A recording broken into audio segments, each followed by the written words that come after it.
The following program was provided by an independent producer solely responsible for its content. The opinions expressed do not necessarily represent the views of this station, its staff, board of directors, or underwriters.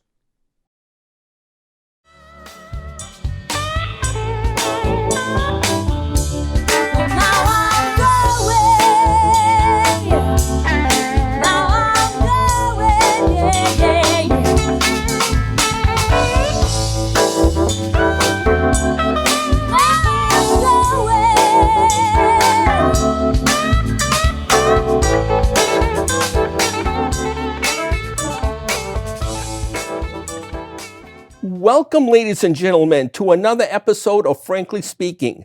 I'm your host today, Frank Zaberick, and I'm really excited. I guess people who follow my show now noticed that my last show is one of the things that was on my bucket list to have a lawyer.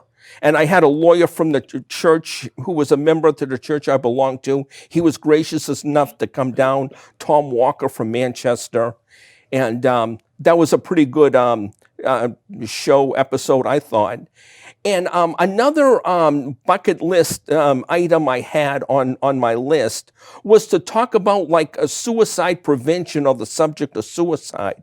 I had a relative like about a year ago that went through an experience. Fortunately for all parties concerned, this individual had the wisdom to check himself into a facility versus like going through acting out and trying to, go through a actual suicide or something like that. So anyway, we'll talk about that probably in detail in the show. For my guest here today, I have with me the Shamera Simpson, and you are the area director. That's consists of the states of New Hampshire, Maine, and Rhode Island. And your organization is the American Foundation for Suicide Prevention. That's correct. Shamera, how are you doing today? I'm good. Thanks so much for having me. Okay, so why don't we start off here by telling my TV audience a little bit about yourself and how you got involved with the subject of suicide prevention. Sounds great. So I am a resident right here in Nashua. I have a crazy home of 4 teenagers. Wow. So mental health and, supporting teens is really big in our house. I've had an adult career with nonprofit development. I've raised money and awareness for some very large nonprofit organizations. And about 5 years ago, an opportunity came up with the American Foundation for Suicide Prevention and the Boston chapter.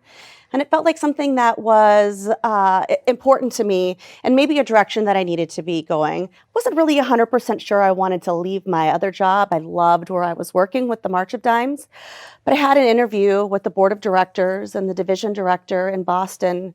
And with my personal experience having a child diagnosed with depression and anxiety, I felt like this was the path that I needed to take and I needed to move on. And not only am I able to do fundraising and raise money for such an important cause and awareness, but I get to talk to people about issues that are important in our state and things that we can do on the ground to make a difference and save lives. It's an amazing organization, and I'm so thankful to have this opportunity. Okay, one thing I noticed right off the bat that I knew this was going to be a question up front. You're the area director for your organization of Maine, New Hampshire, and Rhode Island. Mm-hmm. If your organization's in all 50 states, why don't they give you 3 connecting states instead of trying to drive from New Hampshire to Rhode Island, which I'm sure is a good haul for you? So our organization is very thin. We have 75 chapters across the country, a national office in New York, and a public policy in Washington, D.C. For all of those 75 chapters and 2 national offices, we have just over 100 employees supporting the organization. So as we have been growing over the last several years and our chapters have become in a position where they can financially support a staff person, the assignment of those staff individuals has kind of been what we have and where we're at.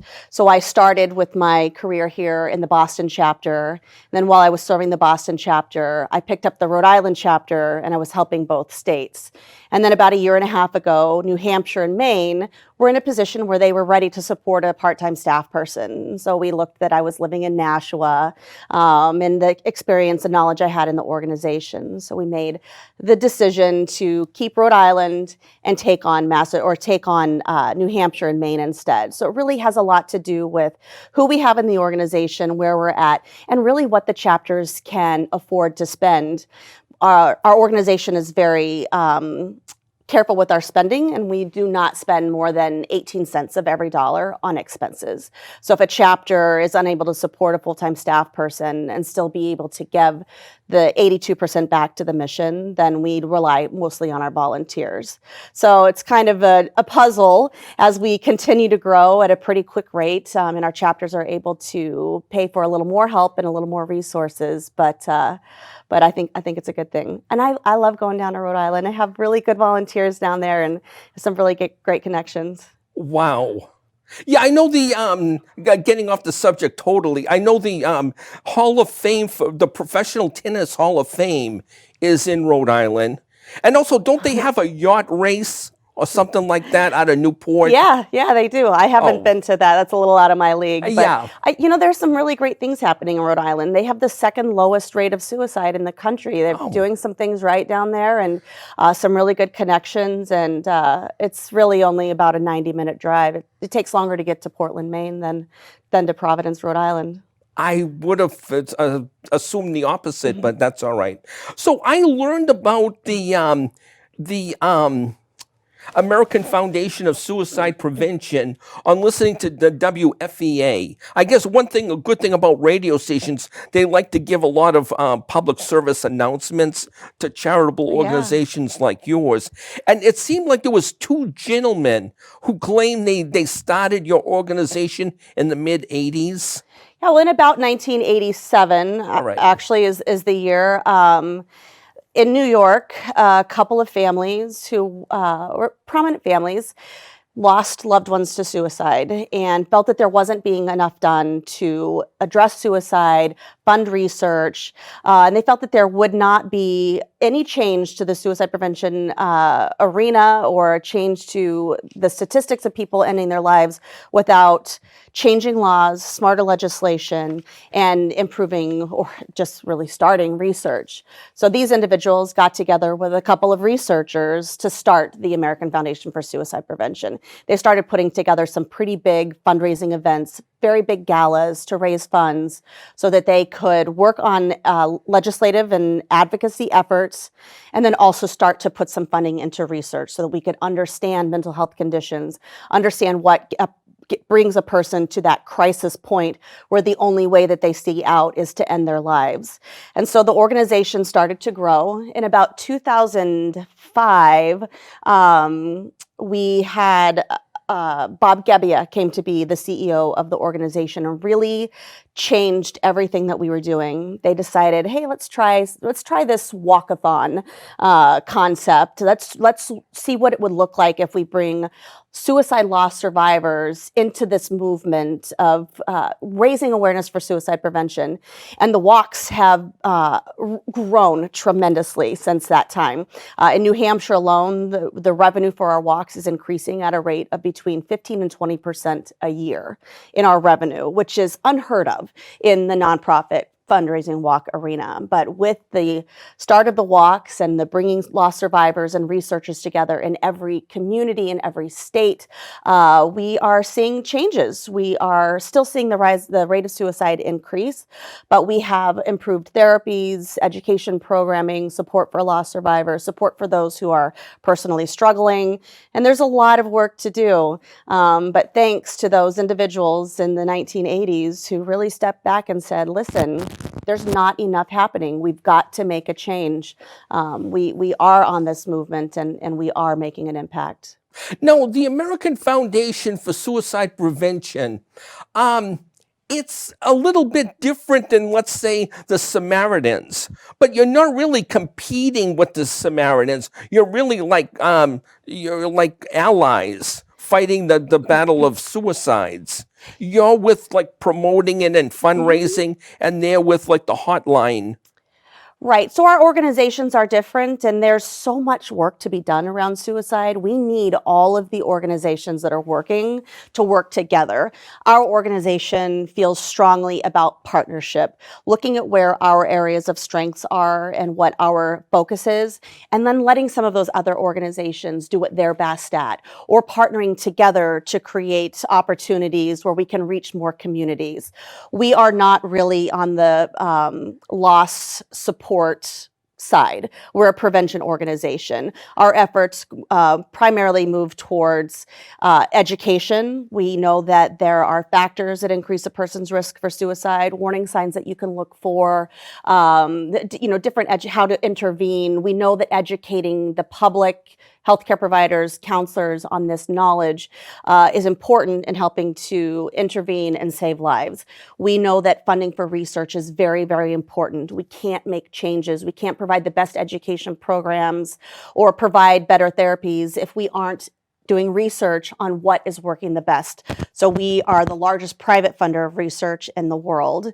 We do offer some support networks. We know that postvention is a very important aspect in prevention. And on the day or the Saturday before Thanksgiving every year, we sponsor International Survivors of Suicide Loss Day. And that's a day for loss survivors to come together and be in the same room with somebody else who's experienced a similar loss and talk about their journey through hope and healing. And we partner with groups like Samaritans or NAMI New Hampshire to offer these programs who really have the game in running support groups. So support groups isn't our thing. We will help to fund people to be trained for them, but we're thankful that we have NAMI and Samaritans that we can refer our constituents to get that kind of support. Yeah. And then advocacy. We're big for advocacy. Yeah, I know your website. Well, I strongly urged people, my television audience here, to go on AFSP.org. There's a lot of good facts and statistics that's kind of like mind-boggling. We'll get into some later. But you also mentioned a hotline there, the National Suicide Prevention Lifeline, at 800-273-TALK. Or that the talk is coincides with 8255. Or you can text by texting TALK to 741-741. And we'll have that on the screen afterwards in case you missed it or whatever. But so it's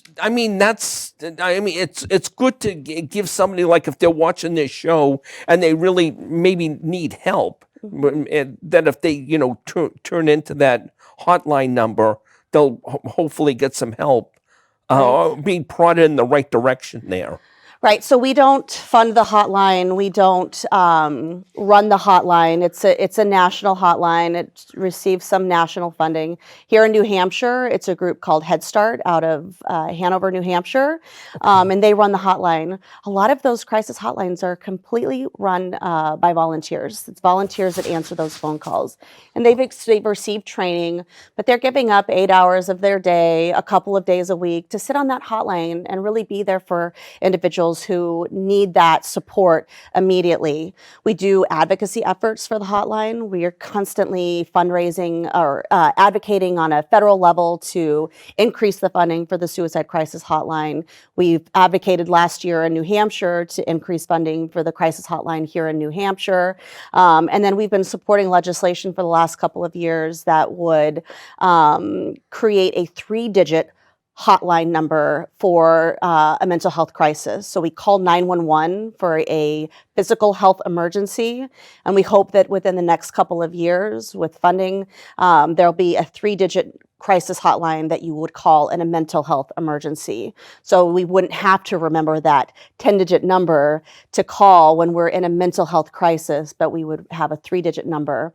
So we advocate for those efforts, but we don't run that crisis hotline. Okay, so moving right along, getting into some of the statistics and facts that your website made. Well, one of the things it did not mention that I think we talked earlier off the stage here about, I was always curious about.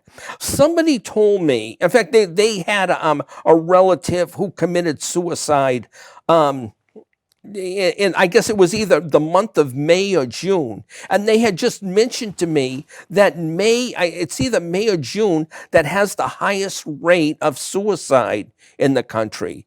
And I would have assumed it would either be like November, December, with going into the holidays, and then daylight savings time where it gets dark like around 3:30 in the afternoon. That's very depressing for a lot of people. Was there any, to the best of your knowledge, has there been any like scientific findings as to why spring, where it seems like most hope, like the tulips start blooming and stuff like that, and the snow melts, that would be the time that most people would experience suicides? So suicide is a very complex health issue. Research tells us that it's never one specific factor that leads a person to die by suicide, but of a conglomerate of things that come together to converge to create this crisis point. There's a lot of research and education to be done around when people die by suicide, but we certainly have some statistics and some general knowledge that can support that. We know that there are protective factors for us that will protect us from a death by suicide, and one of those is having a family and community support. So during the holidays, we spend a lot of time with our families. We're with our family all of the time. We're together. We have this support and this outlet that we can be with. And some of our research suggests that as we come out of those holidays and the weather gets a little bit nicer, our families are then doing their own thing again. We're back in school, we have our activities, and we kind of lose that nonstop interaction with our family. We lose that community support as the springtime comes. I've read some research also that suggests that seasonal allergies in the springtime can have an impact on that. Some of the medications can impact us. And then also in the wintertime, it's very easy for us to sleep a lot in our depression, kind of hole up, stay in our homes, and be in that comfort place. And then when spring comes and it's nicer outside and everybody's out doing activities, it's a little bit more difficult for some folks who have depression or are battling anxiety to really keep up with that social norm of going out and being in a community. I think there's a lot of, we're an evidence-informed organization. I think there's still a lot of research and understanding to be done around that. But it's important as individuals who support people who may be experiencing depression or anxiety to kind of recognize this phenomenon that happens in the spring and reach out and connect to those family members if we think that they might be struggling, especially in the springtime, and especially right now in this day where we're at, where we are practically told not to leave the home. Our kids are home from school. This is a really good time to continue that family support by reaching out with a phone call, a Snapchat conversation, a FaceTime conversation with some of our friends and family that we know may need that a little bit of extra support. This is a time of high anxiety, uncertainty, and we can definitely do a lot to support each other. Yeah, I was thinking, I was going to mention it, but, the coronavirus thing, we're sort of like in a quasi-pseudo quarantine. Well, not just the United States, but the whole planet. So that's kind of depressing right there. And it seems like if you try to watch like the news or politics or something like that, it's coronavirus 24/7, which is kind of depressing in itself. And then if you're a sports fan in the New England area, Tom Brady just announced that he's no longer coming to the Patriots. So he'll be with another team. So whether you're sports, politics, or whatever, you can't. So hopefully it's a tough time, and we know that a mental health condition on top of a stressful life event, on top of a fear over finances, and multiple things coming together can really increase a person's risk of suicide. And right now is an important time. We have families who are trying to work, but their children are stuck at home or can't work and they're worried about that paycheck or making their mortgage next month. So it's important to practice self-care, take care of yourself, go for a walk, go out in locations where you can manage that social distancing, but still get out and get some fresh air and reach out and connect to your friends. If you can't go hang out with them, make that phone call, have a FaceTime conversation. But talk to someone. There's a really good blog on our website right now by Doreen Marshall, that's just really taking care of your mental health during this COVID-19 crisis. So I would encourage anyone to visit AFSP and check out that blog. It really has some fantastic tips on taking care of yourself right now. Yeah, I hear you. Okay, so a group like yours, a charitable group like yours, is there anything you would look for in either state or federal politicians, that your legislation you'd love to see them pass, that would favor, promote suicide awareness or suicide prevention? Yeah, I mean, there are a lot of different issues out there that we can work with our politicians on. We partnered with NAMI New Hampshire and a couple of organizations in December to bring presidential candidates to St. Anselm College and have a mental health forum where we could talk about issues that we thought were important around mental health. I can tell you right here in New Hampshire, just last year, we worked with Senator Bradley and the statewide Suicide Prevention Council to look at legislation in our state that would require our educators to have suicide prevention education programming mandated in their schools, as well as students, and then suicide prevention policies and action plans in the schools so that we can be on a more proactive level for suicide instead of reactive, not trying to figure out what to do when we lose a child to suicide, but how can we recognize the warning signs and intervene with our students and get them the help before they reach that point of crisis. There was legislation last year, and this can always be touchy in New Hampshire and Maine, but around red flag legislation. How can we help somebody who's in a mental health crisis be safe with their firearm in the event of that mental health crisis? Not take the gun away or control it in any way. We know that that's not going to work, but we want to have measures and education around being safe with a firearm in the event of a mental health emergency, because we know that over 50% of deaths by suicide occur with a firearm. So we know that there are things that we can do in our states with that. We are looking at legislation in several states right now to ban conversion therapy. Our LGBTQ youth are at a much higher risk for suicide and for even having thoughts of suicide, significantly higher. And so doing things in our state that are smart to support them and protect their mental health. Research and every, health organization in the world will tell you that the conversion therapy does not work.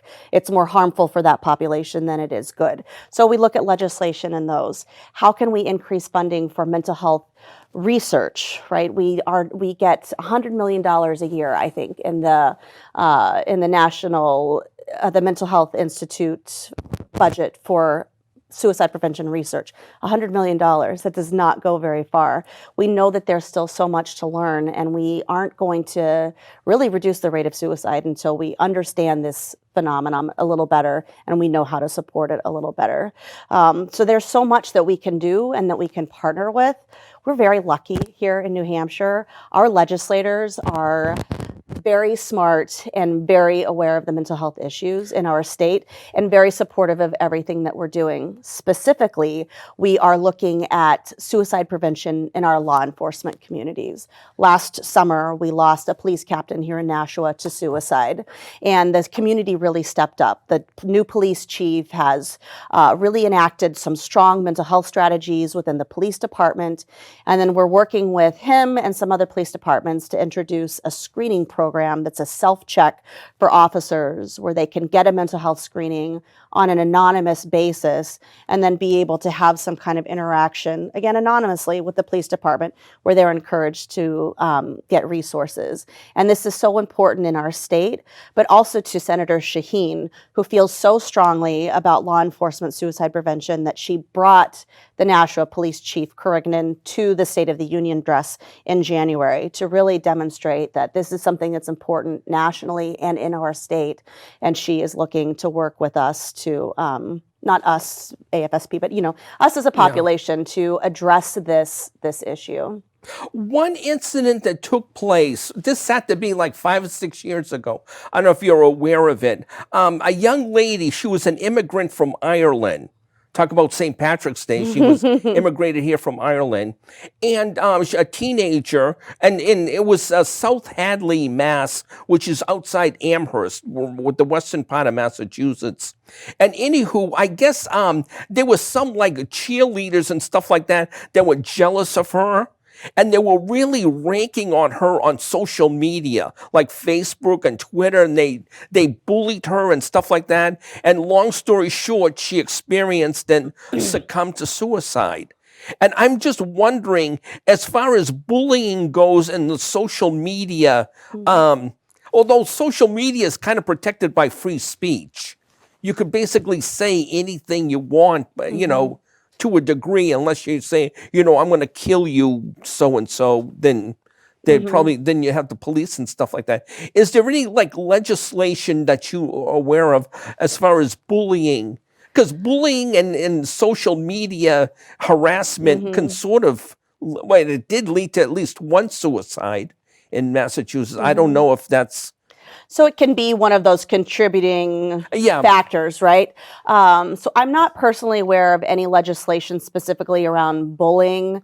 There's a lot of research to be done. I know that we are starting to fund some research around the correlation of social media, handheld devices, and anxiety and depression, particularly among our teenagers, and then the impact of bullying. But we definitely know, right, that bullying is a negative experience, a stressful, impactful experience on someone that combined with a mental health condition and other, bad experiences, somewhat failing a test or, negative activities happening in the home.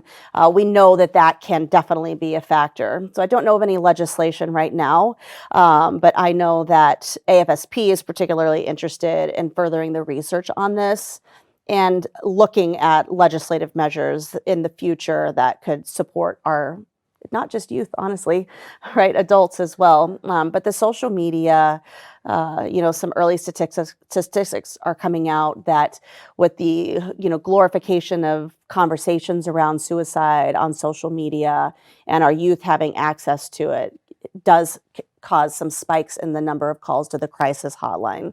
So after that show, 13 Reasons Why, or after large conversations in a community and they're talking about it through their cell phones and texting about it, we do see some spikes in the crisis hotline, and sometimes the number of suicide attempts in our youth increase.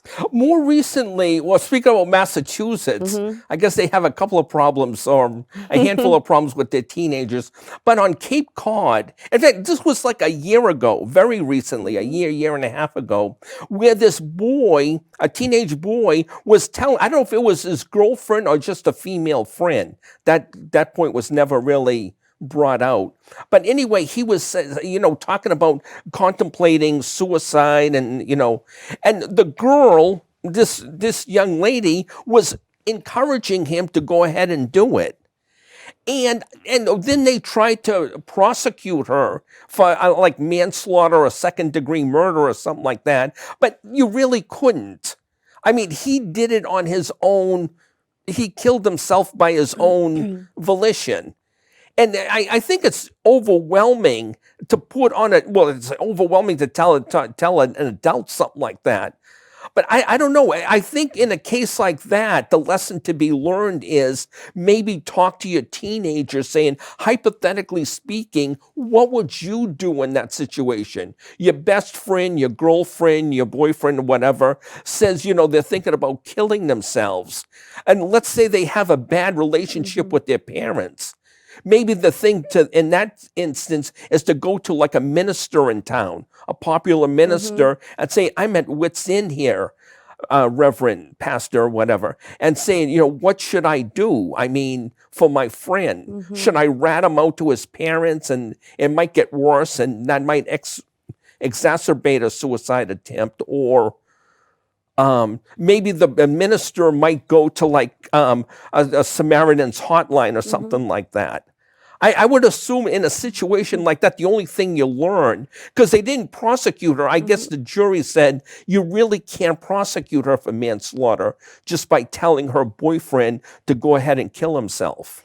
Yeah, so there is no real legislation around that right now, and there's no real clear evidence, as to what she did and the ramifications of that. That situation with the boy's name was Conrad Roy was, a big eye opener on maybe, what should we be doing, right? Is there some legislation? Is there, some level of accountability that some of us have on the way that we treat others? We have all of these anti-bullying campaigns that go on, but maybe we need to couple those anti-bullying campaigns with mindful behavior campaigns, right? Maybe we need to, and this is really me speaking, not on behalf of AFSP, but maybe personal opinion raising 4 teenagers, but maybe we need to work on teaching our children how to treat each other in positive ways rather than the anti. Say that don't, and your kids kind of turn their ears off a little bit. Oh, here she's saying don't again. But if we can create this, positive environment, and then going back to kids, going and talking to their pastor or their teacher or somebody about it. It's a difficult thing because there's still this shame and stigma around mental health and the shame and stigma around suicide. And then we raise our kids telling them, don't be a tattletale, but here's when it's okay to tattletale, right? Maybe, maybe we need that extra education in the schools where we are teaching our children, here's what it looks like when your friends are struggling. Here's how you can have a conversation with them to help them during those struggles. And here's how you can get them help by talking to your teacher, calling a crisis hotline, going and speaking to your adult, the parent or advisor or somebody. There are a lot of different suicide prevention education programs out there for youth, but it's getting in the door and getting that education to our children. And we hope that, like with this legislative measure last year with Senator Bradley, requiring suicide prevention education in the schools of New Hampshire, maybe we can start to educate our students a little bit more. But until they know how to recognize when their friends are struggling and how to have a conversation with them and how to get them help, we're not going to see much of a change. Incredible. But yeah, I guess the thing is to just kind of like open the door and start, maybe, if you're at a dinner table with your own teenager, say, that was an interesting situation. But I mean, at first when I heard that, I was saying that girl, if I was that boy's father, I would have let her have it and stuff like that. But I don't know if I was the girl's father, I don't know how I would feel about that. Because I would hate if somebody, confronted me, a good friend of mine, and said, I'm contemplating suicide. What do I do from there? Either, tell them to, talk to a minister, and maybe they might have, to give you like meaning of life and stuff like that, and reasons why, you shouldn't go through with this. And maybe you're making a bigger deal out of it, and maybe you can, do some stuff in your life to correct a problem, whatever's bothering you and stuff like that. And, prod them in that direction. Or, maybe they need like a psychiatric help. But a lot of like, you're saying that the like in my generation, we'd call, psychiatrists shrinks, quacks and stuff like that, and saying, if you go to a psychiatrist, you must be ready for a mental institution or something like that. And the crazy farm, or they would word it like that. And there was just a bad stigma to that whole profession and stuff like that. But I think now, especially with that example in Cape Cod, that boy and girl, I think we got to take another look at that and give it a more serious thought and conversation and stuff like that. So it's changing this culture around mental health and suicide, right? That making, creating this place where everyone feels like it's okay to say, I'm not okay. If our kids have a bellyache, they break their arm, or they have some kind of physical malady, they run to us and they tell us immediately, I have this physical problem. I need your help with it. What more important physical thing in your body do you need than your brain? And our kids are struggling with their mental health. They're struggling with their brain. They have a brain illness, just like they have a belly illness, but they're not coming to us and to talk to us about it. And adults aren't doing it either, because there's still this stigma and shame around having a mental health condition. Depression and anxiety are real things, and they must be treated with medication, with counseling, a combination of the both, one or the other, but it doesn't go away on its own. So we've got to create this culture where we're letting our kids and adults know too that it's okay to be struggling with the mental health condition. And a lot of the time you can be treated and then go on to live a normal, happy, healthy life, just like you got over the flu. It takes a little bit longer, Yeah. but we can move through it. Not all of the time, and sometimes that depression needs to be treated over years and years and years. But without treatment, it can escalate to points of thoughts of suicide, and that's what we want to avoid. Like I mentioned in the beginning of the show, one of the things that sparked me to inspire me to do this episode today was my own relative who experienced going to a facility rather than act out a suicide, which I'm thank God for that. And one of the things they required in this facility, which I guess it was like a 2-week, 3-week program, was taking away his cell phone. So if like he was sitting at a dinner table and stuff like that, while everybody was eating, while he was, texting or stuff like that, it would, put him in a position where he would have to, express his feelings. And, how's your day going? What exciting things have you learned? Put him in hypothetical situations like that, Cape Cod boyfriend, girlfriend, whatever they were, and stuff like that. But it seems like the generation, well, I can't really say that because my generation weren't the best communicators either. Like I would take my dinner and stuff like that and go watch television, cartoons or Willy Whistle, and watch the boob tube and eat my dinner and stuff like that. So I'm probably as bad as the generation now with the texting and stuff like that. But they gotta learn and discipline themselves that there's a time for texting, your computer and iPhone, and a time to put priorities. There's a lot of anxiety that comes from having these smartphones, especially for our kids. A couple things. We're constantly needing to check it. Do I have an email? Do I have a message? Did I check my banking today? Everything at the fingertips. So it's this constant anxiety of having it at the fingertips so that you can check it. And then there's a self-esteem issue with it, especially for teenagers, and that they post pictures and comments, and they're constantly going back to see how many people liked their picture. What kind of comments do they get? Is it favorable? Is it bad? And that affects their self-esteem, right? If they only get a couple of likes, they feel like nobody cares, and it's not even accurate. Like, Or they you send shouldn't be somebody a feeling like, you this, send right? somebody a Facebook like, and they don't reciprocate by accepting your Facebook friendship. Saying, why don't they accept my Facebook friendship? Yes, yeah. Having those phones around all the time creates anxiety. Sometimes I will leave the house to run to the market or get gas or something, and I'll intentionally leave my cell phone at home. And it is such a freeing experience. There's a little bit of anxiety though when I leave the house. I'm like, oh my gosh, nobody can get a hold of me. But it's also nice that I'm not checking to see if I have an email real quick, or did one of the kids message me. My parents didn't know where I was, from 2 p.m. to 5 p.m. almost every single day. My kids will be fine not knowing where I'm at for 30 minutes while I run to the grocery store. It's a freeing experience.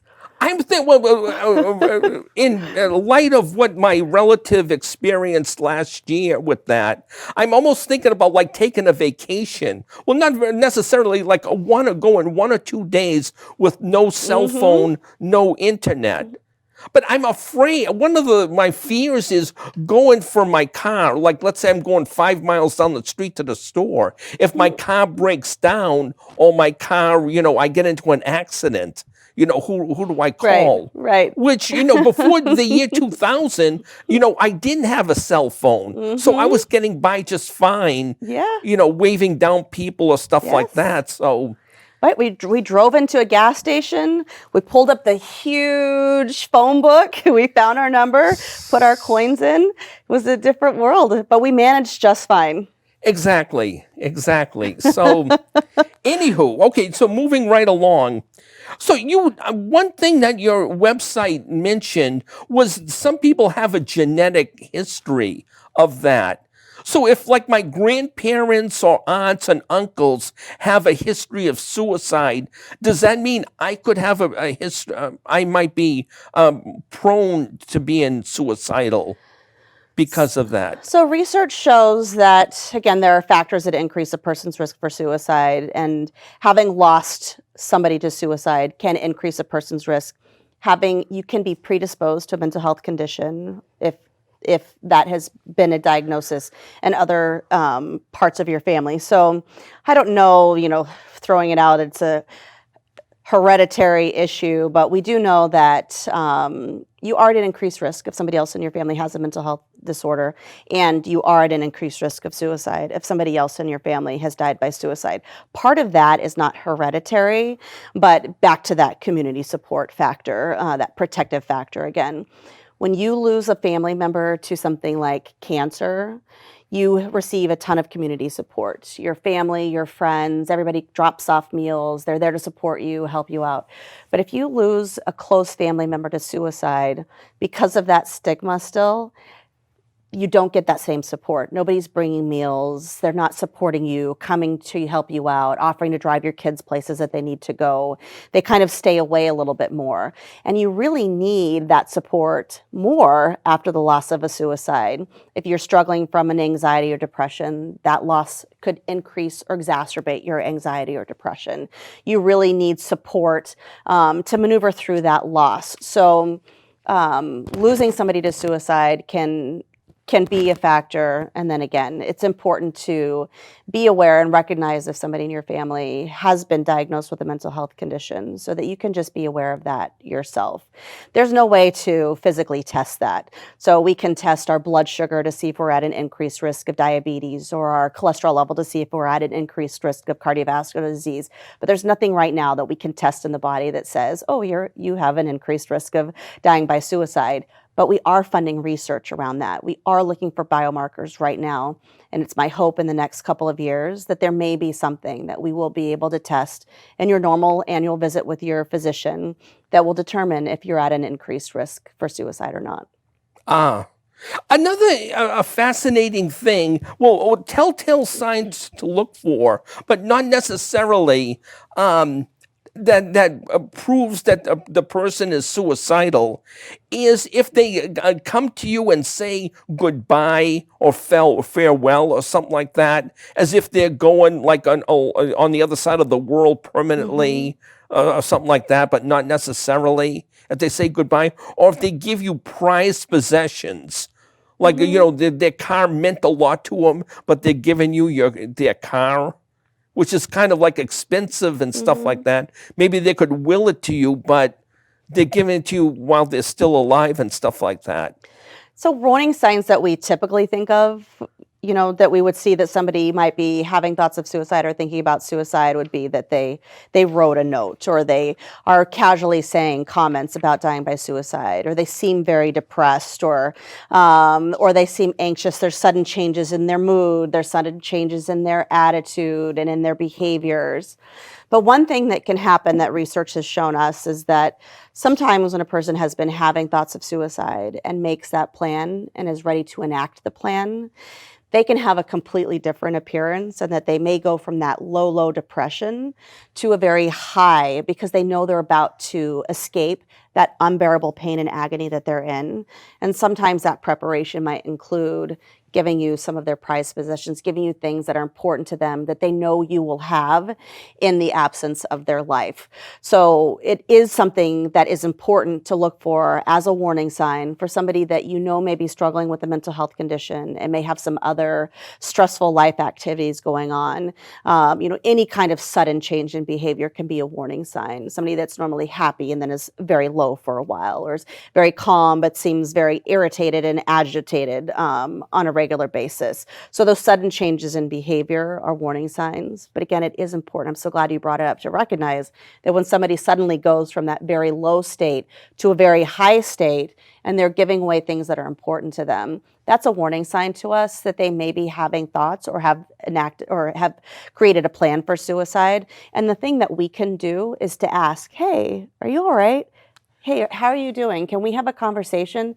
You don't seem yourself lately. Do you want to talk? We always assume that somebody else is having that conversation with them, but it's important that we assume that nobody else has done it, trust our gut, and take the initiative. Research also shows in having conversations with those with lived experience, which means somebody who has attempted a suicide and survived.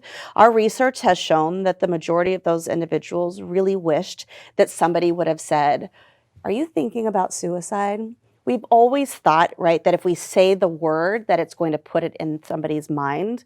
But we know through research and conversations and study that that is not the case at all. That sometimes that is the exact phrase that we needed to ask that individual for them to finally say, yes, I am having thoughts of suicide. I need help. And then we can intervene and get them the resources that they need.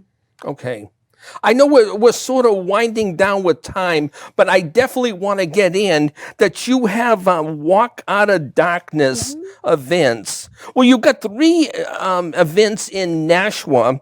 One is scheduled for Saturday, September 26th at 9 at Greeley Park. And I guess you got 2 more. Well, on the weekend, one's a Saturday, one's a Sunday in Concord and Portsmouth. So our largest fundraiser for the organization that draws the most money for us to be able to invest in free programs, resources, and research are our Out of the Darkness walks. So in New Hampshire, we have 3 community walks, again, in Nashua, Portsmouth, and Concord. And this is really an opportunity for loss survivors and their families, or those who support mental health or suicide prevention awareness, to come together and have this day of hope and healing. We have an honor ceremony where everybody that comes to the walk wears one of 9 colors, and every color symbolizes your connection to the mission. So you wear a blue bead if you support suicide prevention. You wear a teal bead if you support somebody who is struggling with thoughts of suicide. And then there's a color for each person. So we have a ceremony where we address each color, and it's a fundraising opportunity. We have suicide prevention resources available. And at the walk at Greeley Park last year, we had almost 600 walkers, and we walked down Concord Street to Main Street and in downtown Nashua, and it was a really great opportunity to really raise awareness for suicide prevention and mental health, and let the community know that this is important to us, this is important to our lost survivors. And the walk raised $69,000. Wow. Yeah. Nationwide or just in New Hampshire? Just in Nashua. Our Portsmouth walk raised $102,000, and Concord, a little bit smaller up there, but they still raised $34,000. And those are just our fall walks. We do walks with some of our college campuses, which unfortunately with COVID-19, we've had to turn to kind of virtual experiences this year. But we have an amazing walk at Southern New Hampshire University, and last year it was the 6th highest fundraising campus walk in the country.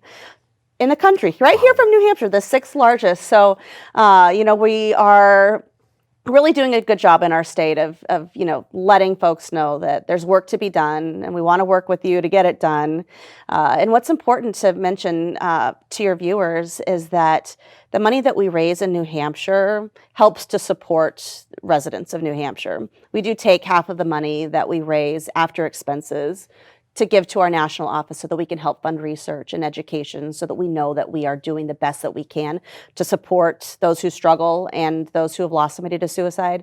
But the other half of the revenue stays right here in our state, and we will give anybody free brochures, free handouts. We will support any kind of suicide prevention education program. If a school needs suicide prevention training and they don't have the funding, we will bring our programs and our instructors in at absolutely no cost to the school. festival. We are having a suicide prevention conference in Portsmouth at the end of May, hopefully. We fund all of these initiatives through with the money that we've raised in our state. So I think that's a really fantastic thing about AFSP that isn't the same. You can't say the same for every other nonprofit. The money we raise here, a lot of it stays here. Wow. Okay, I was going to make two suggestions just off the cuff when I saw it. Your thing was on September 26th. Well, the Nashua one's in 26th. The one in Portsmouth and Concord, that's like the middle of September? The 12th and 13th. 12th and 13th, okay. So in August, one of the things I do on Frankly Speaking, most of my shows are Christian oriented. And you're not a religious group, but that's fine. But there's a kind of like a spiritual Christian music festival every year out of the Gunstock Ski Tow out of, I think it's Guilford, New Hampshire, called Soul Fest. It's always the first weekend in August. I have no idea what a kiosk or a display table costs, like an organization like that costs. But if you weren't to go to that effect, maybe like emailing every single church in New Hampshire might work. Because I think Christians and atheists alike would endorse or support something like suicide prevention. So we first. We would love to be a part of that event. We would love to have a resource table. We would love to be there to hand out freebies or, anything we can. We have these fantastic little wallet cards that folks can put in their wallet that has the crisis hotline and then website links to find a mental health professional or a support group. So we'd love to hand this stuff out. But you'd be interested to know that we also have a suicide prevention for clergy program, and it's called Soul Shop. So we just brought this program to New Hampshire last month, and we offered it to around the state to the Methodist congregation. We held an event up in Plymouth, and then in May we're doing another Soul Shop program. We're partnering with the Manchester Diocese, and the program is really suicide prevention for clergy, youth ministers, to really give them the tools to support individuals in their congregation who may be struggling, but also who may have lost somebody to suicide, and really creative ways to support those families and to support those individuals. Let's face it, our pastors, our priests, they are on the front line, right? They are who some of us are more comfortable to go have a conversation with about our mental health or our personal struggles at home than even a mental health care professional or our spouse sometimes. So it's important that they have this knowledge and resources so that they can help those parishioners who come to have a conversation with them. So I'd love to go to the festival at Gunstock, and I'd love to introduce our Soul Shop program to more congregations around the state. It's fairly new. We're really just launching it, but Frank, maybe we can work together on this. There you go. It's so if you haven't been to Soul Fest, it's sort of like a Christian counterpart to Woodstock. It's the Christian's answer to Woodstock. So not necessarily the hippie. Well, hippies with a Christian biblical overtone. And another thing that on the other side of the plateau, you're about 5 weeks earlier than the presidential election, which is your thing is going to be September 26th. The election's going to be November 3rd, and not only for president, but also like you'll have like U.S. congressman, the Jean Shaheen, the U.S. senator is running, and the governor is running. So maybe you can get like governor candidates or senator representative candidates to like come down and maybe promote themselves. And even if they don't get any like supporters, walking is still a great exercise. So it's not a total loss if they get zero supporters. So we can have them come walk. We have to be very careful, as you can imagine, as a nonprofit organization, not to politically align ourselves with anyone. Oh, okay. So it gets a little bit tricky during an election year. But we definitely, want to work with our legislators on issues in our state that are important, that we think can save lives. But having them speak at a walk this particular year might be a little bit difficult. I was thinking if they wear a Yeah. shirt saying, vote for John Smith for Senate, that would be fine, as long as they don't, go on a podium and stuff like that and make a speech. Right. Well, so if they register to walk and they show up, they're public events, but it's difficult for us to invite them without the appearance of being politically aligned. Oh, okay. Wow.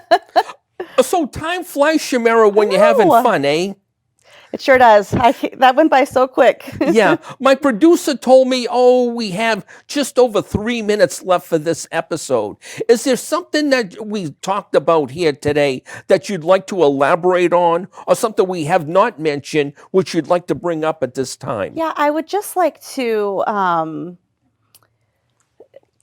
kind of talk about the scope of suicide a little bit. First of all, the way we talk about suicide is important. We try to stay away from certain words that have negative connotations. We're trying to change the way that we frame things. Like we try to say somebody died by suicide or they killed themselves instead of using the word committed, because it tends to have such a negative connotation to it and sometimes can be jarring for those who have lost somebody to suicide. We also try, when we're talking about suicide, and your listeners, when they're out, to stay away from referring to a suicide attempt as a failure or a success. If somebody attempts suicide and survives, we don't ever want to really refer to that as a failure, because it's not, right? We don't want anybody to die by suicide. So it's important to just, be careful about the way that we talk about suicide, refrain from talking about the actual lethal means used when we're sharing a story of suicide, because that can be triggering for somebody who's lost somebody to suicide, or triggering for somebody who has made a plan or is having serious thoughts of suicide. Suicide is the 10th leading cause of death in the country and the 8th leading cause of death here in our state in New Hampshire. It's time to work together to support each other in our mental health, in our communities, to really address this health crisis. It's a concern in every family. At least 100 people are touched by every death by suicide. And I appreciate you having me here today so that we can have this conversation. It's the only way that we're going to smash the stigma and change the culture, is to have these conversations and to educate the public and make it okay to say, I'm just not okay today. Wow. Okay. So anywho, if this show has been a blessing and you'd love to know more about the American Foundation for Suicide Prevention, please log on to AFSP.org. And it's an excellent thing to just surf through and look through and read some of the facts and statistics. You're saying, wow, I never knew A, B, or C about suicide. That's interesting stuff. And the resources available there to find a support group, to find a mental health provider. It's phenomenal. Everything you need is there. Okay, so with that in mind, thank you, Shamera, for being my guest here today. I really am blessed, and it fulfilled some of my bucket list of guest and subject matter to have on my show, which... And with that, I hope you join us next time, ladies and gentlemen, for another episode of Frankly Speaking. Thank you.